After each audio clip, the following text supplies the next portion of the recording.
দীর্ঘ ৩৫ বছর পর আগামী ২৫ সেপ্টেম্বর রাজশাহী বিশ্ববিদ্যালয় কেন্দ্রীয় ছাত্র সংসদ রাকসু নির্বাচন অনুষ্ঠিত হওয়ার কথা, কিন্তু পোষ্যকোটা স্থগিত ও গত ২০ সেপ্টেম্বর বিশ্ববিদ্যালয়ের উপাচার্য মঈনুদ্দিন সহ প্রক্রিয়াল বডির সদস্য ও কর্মকর্তাদের শারীরিকভাবে লাঞ্ছিত করার দোষীদের শাস্তির দাবিতে ক্যাম্পাসে কমপ্লিট শাটডাউন কর্মসূচি পালনের পাশাপাশি সোমবার প্যারিস রোডে মানববন্ধন ও প্রতিবাদ সভা করেছে শিক্ষক কর্মকর্তা-কর্মচারীরা। ঢাকা, রাজশাহী, জাহাঙ্গীরনগর আর চট্টগ্রাম বিশ্ববিদ্যালয়, তিনটা বিশ্ববিদ্যালয়ে প্রাতিষ্ঠানিক সুবিধা বহাল আছে, কেন আমাদের রাজশাহী বিশ্ববিদ্যালয় বহাল থাকবে না? এই যে আমাদেরকে জিম্মি করা এবং জিম্মি করার ধরন, তাদের আচরণ আমাদেরকে অনেক পীড়া দিয়েছে। এটা রাকসু নির্বাচনের জন্য খুবই হুমকি হয়ে দাঁড়িয়েছে।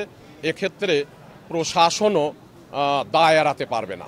এদিকে এমন পরিস্থিতির মধ্যে সামনে দুর্গাপূজা উপলক্ষেও অনেক শিক্ষার্থী বাড়ি চলে যাচ্ছেন। অংশগ্রহণমূলক নির্বাচনের স্বার্থে নির্বাচন পেছানোর দাবি ছাত্রদলের। একই দাবিতে রাকসুর প্রধান নির্বাচন কমিশনারকে স্মারকলিপি দিয়েছে 4টি প্যানেল। যখন কমপ্লিট শাটডাউনের মতো কর্মসূচি এসেছে এবং ক্লাস পরীক্ষা সব বন্ধ, এই পরিবেশে আসলে আর শিক্ষার্থীদেরকে ক্যাম্পাসে ধরে রাখাটা সম্ভব হচ্ছে না। তারা যে চলে গেছে, যে ভোটাররা হচ্ছে প্রাণভোমরা, তাহলে নির্বাচন কমিশন কি ভোটারদের বাদ রেখে নির্বাচন করতে চায়? আমরা চাই সর্বোচ্চ ভোটার উপস্থিতিতে উৎসবমুখর পরিবেশে একটি নির্বাচন। সার্বিক পরিস্থিতি বিবেচনা করে সিদ্ধান্ত জানানো হবে বলছেন প্রধান নির্বাচন কমিশনার।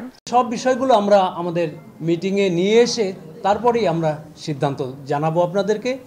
আমরা মিটিং শেষে এই নির্বাচন 25 তারিখে হবে বা হবে না সে বিষয়ে আমরা এই মিটিংয়ে সিদ্ধান্ত নেব। সচেতন শিক্ষার্থী সংসদ, সার্বজনীন শিক্ষার্থী সংসদ, RUCSU for radical change, United for rights ছাড়াও স্বতন্ত্র প্রার্থীরা ছিলেন দুপুরের সংবাদ সম্মেলনে। সময় সংবাদ, রাজশাহী।